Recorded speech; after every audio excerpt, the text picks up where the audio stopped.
there should be birds singing. There was birds singing, and I've just noticed they've just stopped singing.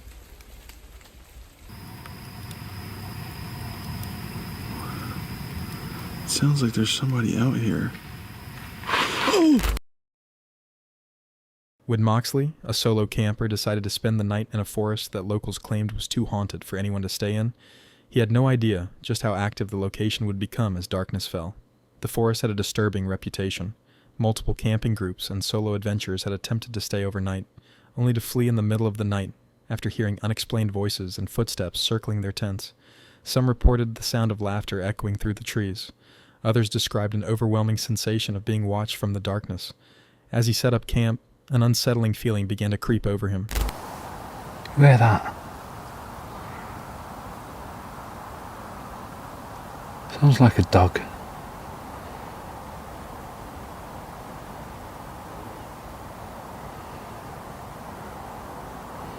Sounds like it's in the distance, to be fair. This light seems to be playing with the camera light. That's odd. Don't usually do that. Well, let's turn that off for now anyway.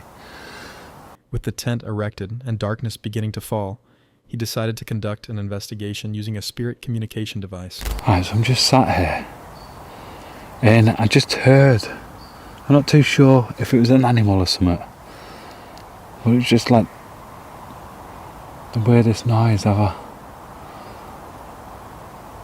I was literally just chilling, having my cup of coffee. Oh, just finishing it off, shall I say. So, let's go for a little walk. Let's pull the spirit talker out for a few minutes. Let's see if we can get any sort of responses. So if there's anybody here,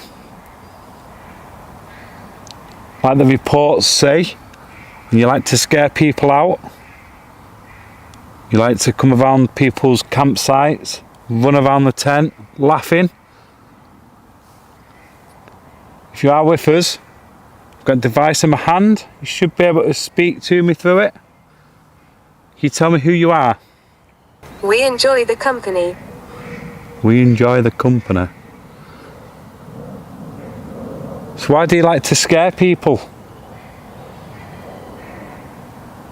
It's not even that late yet. I don't even think I it's... worked here. You worked here? What sort of work did you do?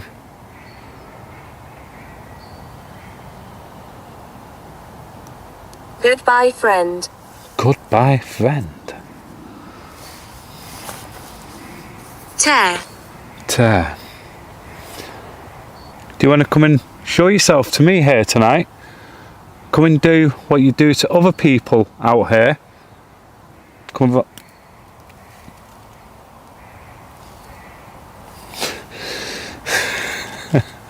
I think it's just wind that evil. That actually scared the life out of me then. I thought somebody was poking on the back of the tent like... That'd have been a quick video, wouldn't it? He decided to venture back out for another session with the communication device. This time, the responses were even more direct. Home. See, I already had something that suggested, like, I lived here, so... Go further. Don't go further.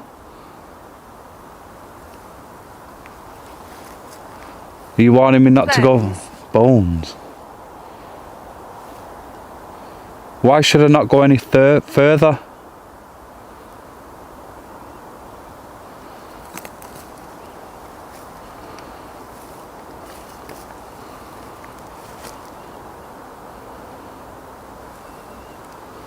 What are you trying to warn me from?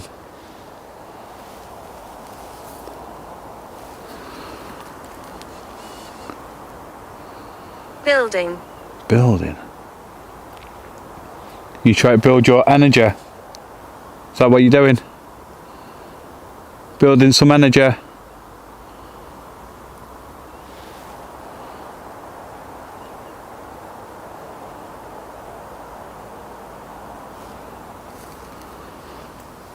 Almost. Almost, okay. Scarlet. Scarlett, was this your home? Did you live here? Forest. Forest? Yes, I'm in a forest. I've been watching you. Okay. By 1 in the morning, he decided to rest for an hour before conducting another investigation around 3 a.m., supposedly the most active time for paranormal activity. He managed to doze off, but something jolted him awake. Right, so it's just gone 3:10 in the morning. I dozed off. I think I've only had about an hour and a bit. I woke up because I thought I could hear talking, like two people having a full-on conversation.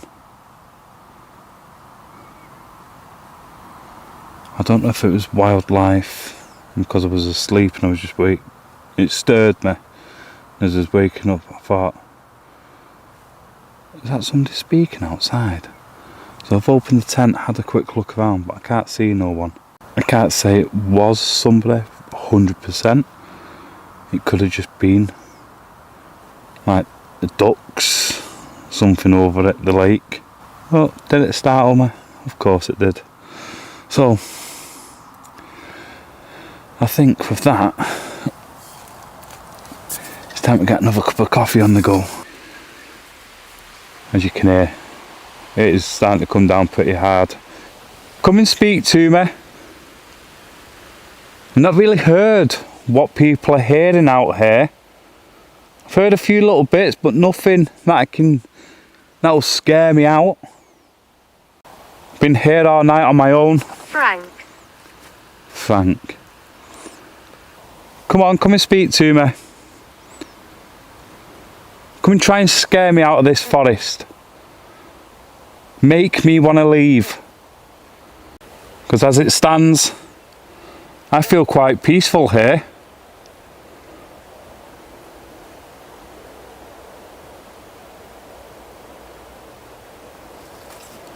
Rush towards me. Show yourself. Manifest yourself. Lillian. Did I get Lillian before? I think I could have.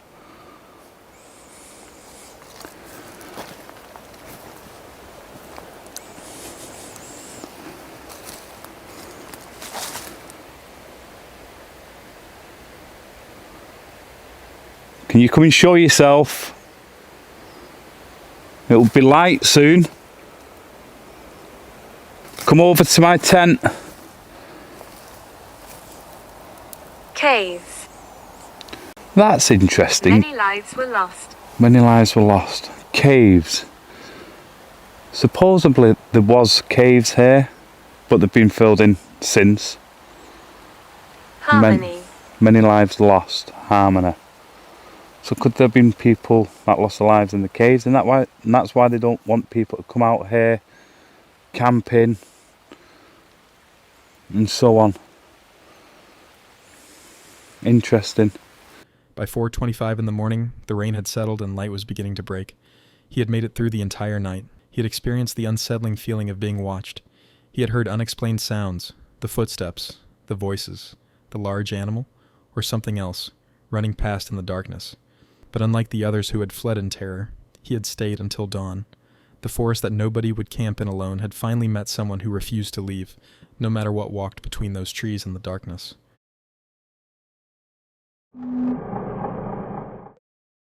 Katie Romes was setting up camp in a remote forest area around 7 p.m., with only a few hours of daylight remaining, when what started as a peaceful solo camping trip would turn into every outdoor enthusiast's nightmare. After taking a quick swim in a nearby lake, Katie searched for a suitable campsite. The spots near the water were either too boggy or infested with mosquitoes, forcing her deeper into the woods. She eventually found a flat area cushioned with moss and began setting up her tent.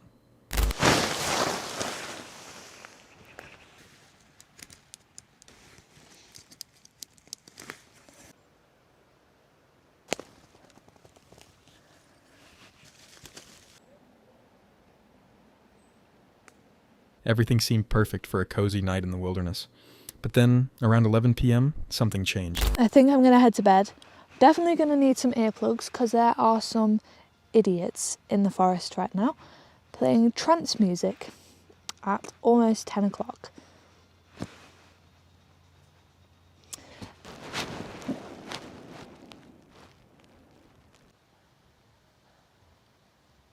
Well, it is currently around midnight right now. I've just packed up my bag and my tent because I don't know if you can hear that, but the music is really loud. I don't feel safe here, so I'm gonna head back to the car now. I'll see you there.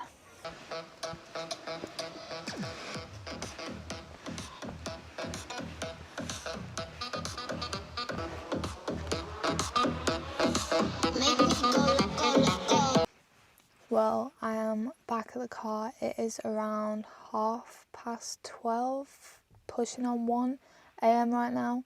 I'm really disappointed that I had to leave, but safety wise, I'm very glad that I made the decision to leave. I do try and post 3 times a week, and things do go wrong sometimes. And I am going to show you because it is the reality of being a solo traveller or just being a solo camper and things like that. Things do go wrong and there's no support system out there.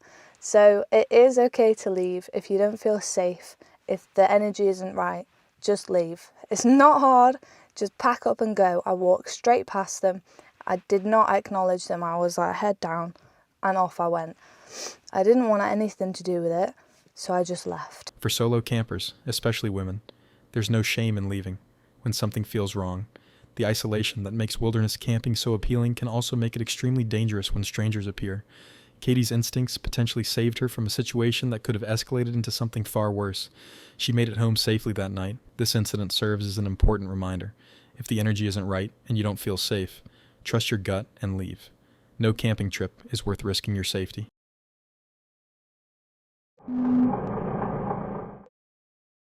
In September 2024, Josh from his camping channel decided to head into a familiar woodland after work for a spontaneous overnight camp. It was around 5 p.m. and heavy fog had been rolling through the area for days. With only about 45 minutes until darkness and rain beginning to fall, he ventured into the woods alone. This woodland held special meaning for Josh. He'd visited it years ago during the pandemic, using it as a sanctuary to escape and find peace. He knew the area well, or at least he thought he did. As Josh pushed through the tall grass and entered the tree line, he immediately stumbled upon something peculiar. Well then.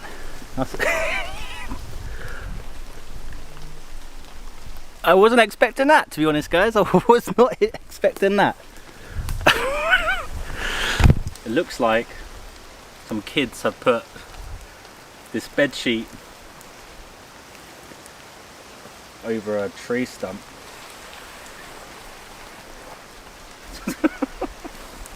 I don't know why I'm putting this back on, but I am.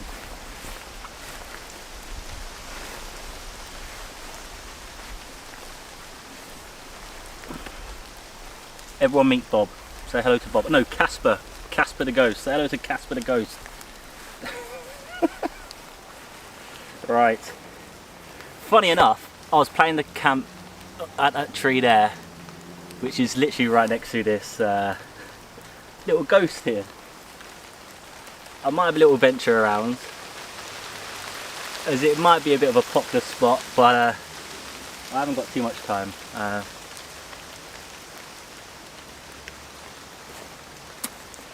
Let's have a look around. I'm not sure if I want to camp by this. We moved deeper into the woods, finding a more sheltered spot away from Casper. He set up his 3x3 tarp in a plow point configuration and began the tedious work of gathering firewood. Everything was soaked from days of rain. He'd need to baton the wood down, get kindling, and carefully nurse a fire to life before darkness fell completely. That's when things started to feel wrong.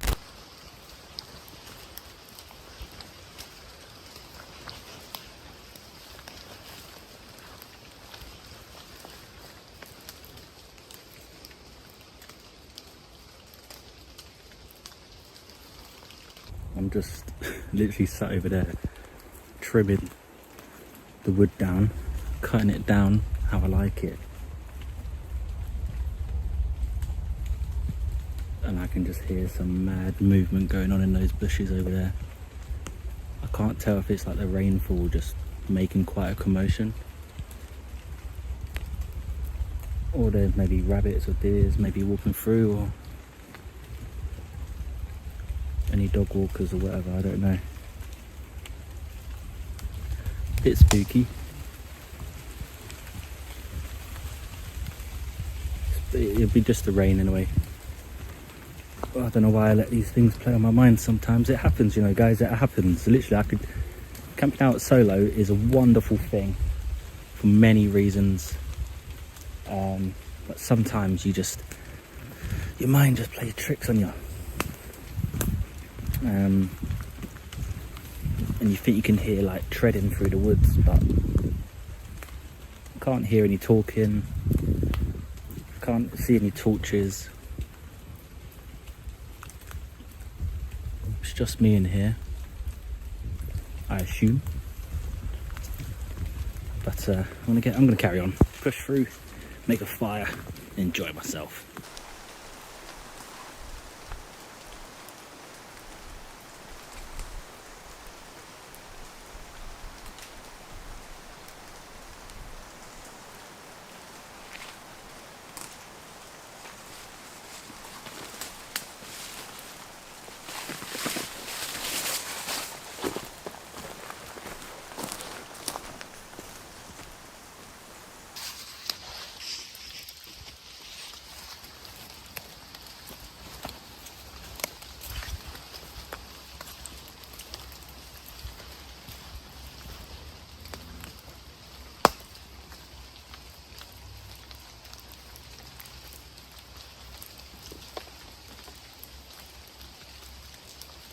I'm finding it really difficult.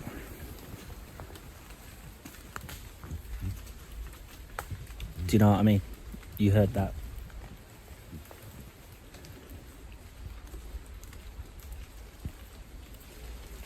And it's really quiet. There should be birds singing. There was birds singing, and I've just noticed they've just stopped singing. You know what I mean? Why wouldn't they be singing? I'm finding it really difficult to focus. Lovely little spot. Lovely food to be cooked. A night under stars.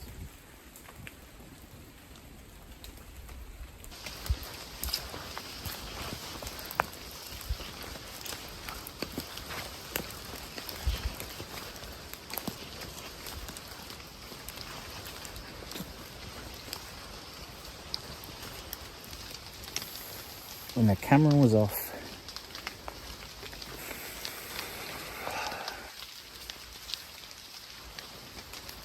I heard some really heavy movements in the bushes, and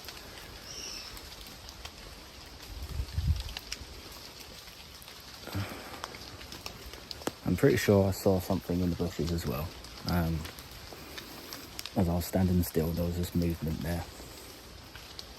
So I think what I'm going to do is I'm probably going to leave my tarp here in the woods. My bag is already packed.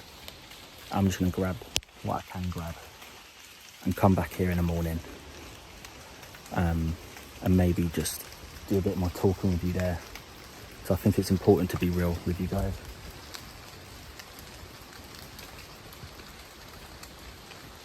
Yeah, I'm gonna pack up. I guess I could take this tarp away, but I just don't really want to.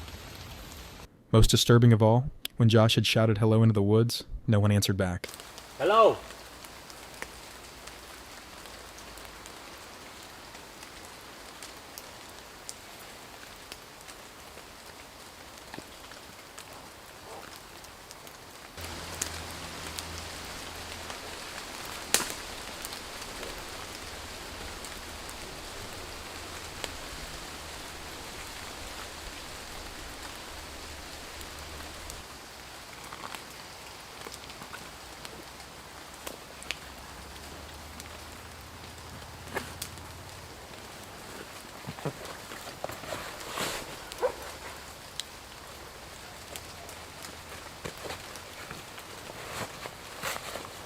Josh's message to other solo campers is simple. Trust your gut. You don't have to wait until sunrise to call a trip complete. You don't have to prove anything to anyone. If something feels wrong, it probably is wrong. Whether it was just curious dog walkers, someone with bad intentions, or something else entirely, Josh made the right call by leaving when his instincts told him to.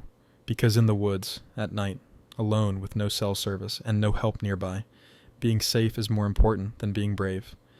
The white sheet ghost he'd laughed at earlier suddenly didn't seem so innocent anymore. Someone had been in those woods, someone who knew the area, someone who might have been using it as a marker, and on that foggy evening, Josh had stumbled into their territory.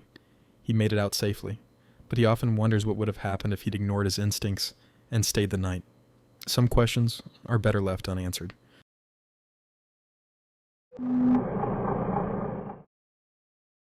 In the summer of 2024, Thomas, a solo camper, was heading to a remote forest location with only 40 minutes of daylight remaining when his peaceful overnight adventure would transform into something he'd never forget.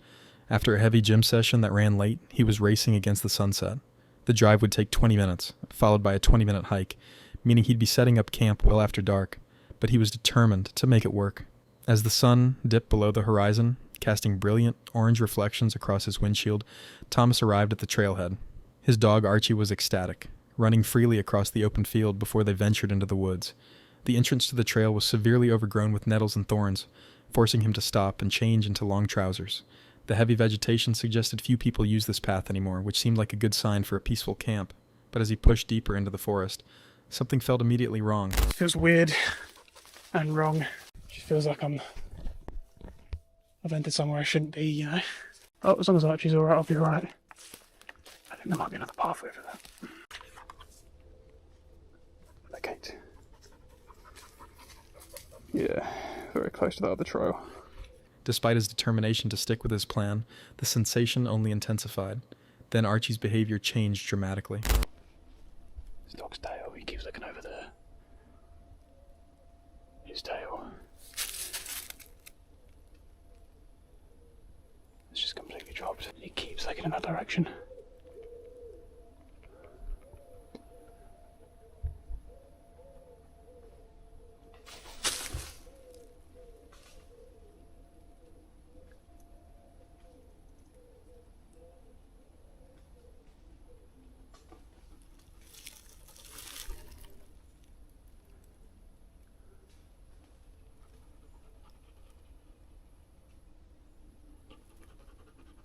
Just birds, mate, just birds. Yeah, f*** it.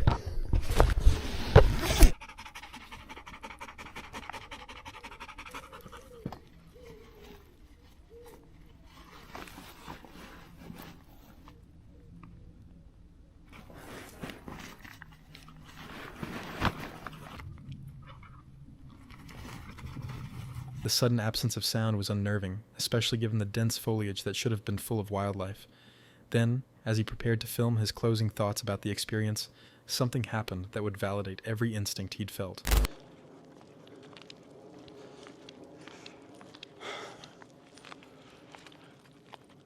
Yeah.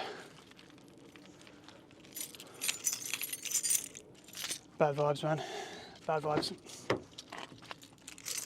I don't feel the slightest bit of regret. I feel that I've made the right choice.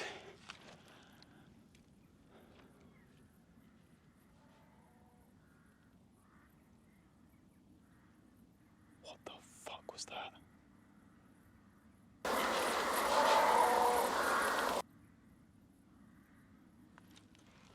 You won't have heard that because I've got my mic on me.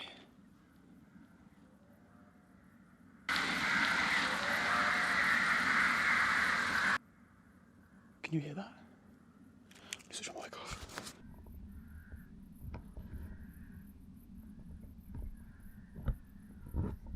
I'm not messing around.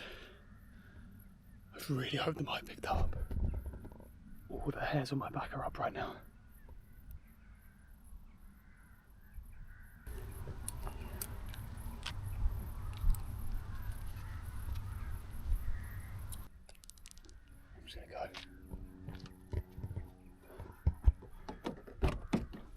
I'm just gonna go. Whatever had been in those woods, whatever had made Archie react so strongly and silenced all the wildlife, had just announced its presence the moment he tried to leave.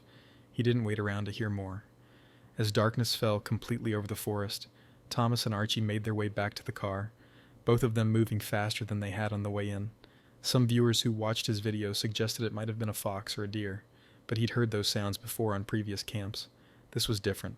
This was something he couldn't explain, and frankly, didn't want to. The forest that had felt wrong from the moment he entered it had just confirmed every instinct that told him to leave. And as he drove away that night, he couldn't shake one simple thought.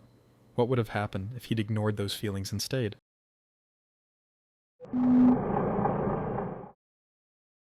Tyler and Jiggy from Search for Supernatural had investigated dozens of haunted locations across America, but nothing could prepare them for what awaited at Sorrowwood Grove, the most haunted forest in their area. Tyler and Jiggy arrived at dusk, determined to be the first to spend an entire night at the haunted campsite. They brought their usual paranormal investigation equipment, a REM pod to detect electromagnetic field changes, and a Vilus to capture potential spirit communication, and various other devices. But even before they finished setting up camp, their REM pod began triggering repeatedly. Something was already there with them. As darkness fell completely, the forest transformed into something far more threatening. The investigative duo found themselves in pitch black conditions, surrounded by dense woods. So, we were just walking, trying to find the site that they say is the most haunted. And across the path, somebody just walked across. We saw some feet way up there.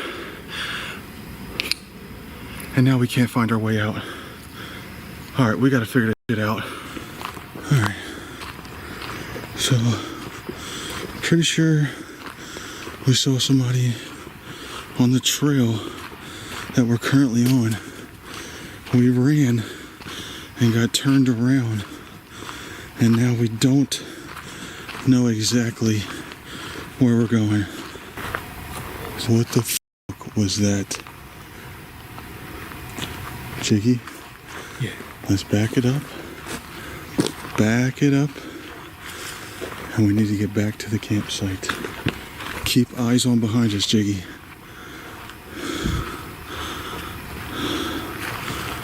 What the f? Alright. What?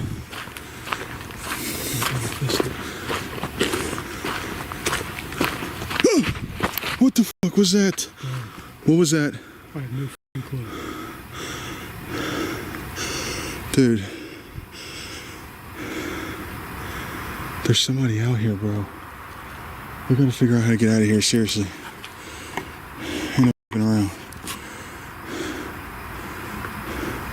In their frantic retreat, Tyler and Jiggy became completely disoriented. The trail system that had seemed straightforward now felt like a maze. They couldn't figure out which direction led back to their campsite. Every path looked the same in the darkness. They made the difficult decision to abandon their investigation and leave the forest immediately. The experience had clearly shaken both of them. These were paranormal investigators who regularly spent nights in reportedly haunted locations. They'd faced their share of unexplained phenomena, but Sorrowwood Grove was different. The combination of paranormal activity and what appeared to be physical presences moving through the campsite created a situation that felt genuinely unsafe. Alright, so we made it back to the campsite. We got lost on the trail system trying to find the spot where the two people were. The REM pod is going crazy. Now we have the REM pod on a picnic table in the middle of nowhere. While we were walking on the trail, Jiggy, what'd you say? It looked like feet running across the trail. Like, I don't know, 100 yards up in front of me. Now, the crazy, scary thing is, this is the only... It keeps going off. This is the only site to camp on in like 100 acres. And apparently nobody has camped here in years because of all the crazy things that have happened. Dude talking. Bro.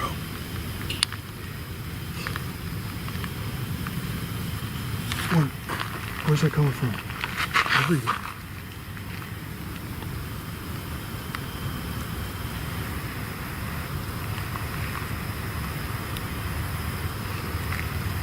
Dude, my flashlight. It just died? It died. What the f*** is going on here?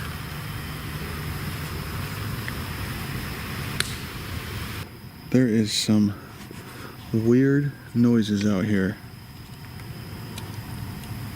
What was that?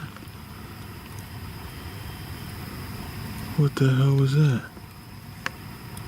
There it is again. sounds like there's somebody out here. Oh! Oh! Oh, Jiggy! Jiggy! Jiggy! Jiggy! What the f was that? Who is that? Hello? Yo, come out. Come on. Come on. Yo. Yo. Bro, there's nothing there. What Was that? in the world is going on? Hello?